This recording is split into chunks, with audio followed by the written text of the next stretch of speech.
Minasan, konnichiwa, Zamurai Engineer desu. In this video, we will tackle the FIFO method, which is under Chapter 4, Appendix 4A. What is a FIFO method?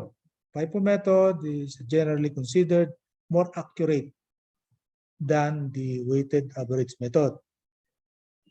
It differs from weighted average method in two ways. Number one, the computation of equivalent units, different. Number two, the way in which the cost of beginning inventory are treated. This is how we should expect the difference of FIFO to the weighted average method. What is the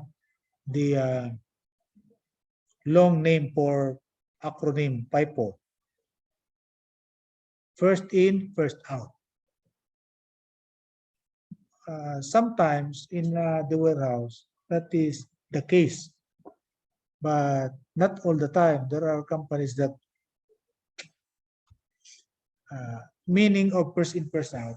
If you buy this bulk of material, this material have to be used first rather than the materials that we are going to buy tomorrow. The materials that we are going to buy tomorrow is newer. That's why we have to use the older, because if we always use the newer, the older materials will become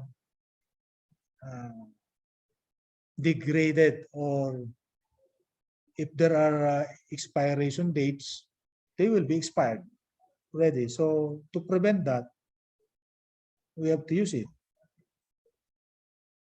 So steel products, other materials do not have expiration, but still they will be degraded for a long period of time.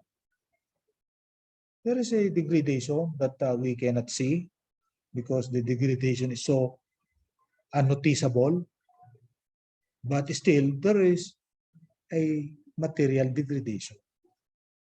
Okay, even if the material is steel. What more if the material is, for example, wood? You have to use FIFO method because the first material that we get, you have to use it first. If you stack the wood, what will happen? The wood would easily be degraded in terms of quality. So that's how we use the FIFO method. So let us take note of the difference.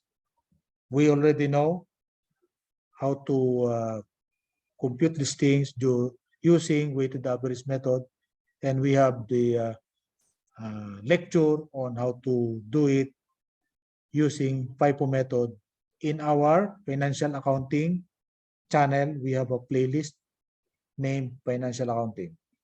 Please look for it. And in this appendix, we are comparing the two, FIFO versus weighted average method. Okay, so that's all for this appendix. Thank you for listening. Again, this is Dr. DrEYPEI, preaching engineering for nation building.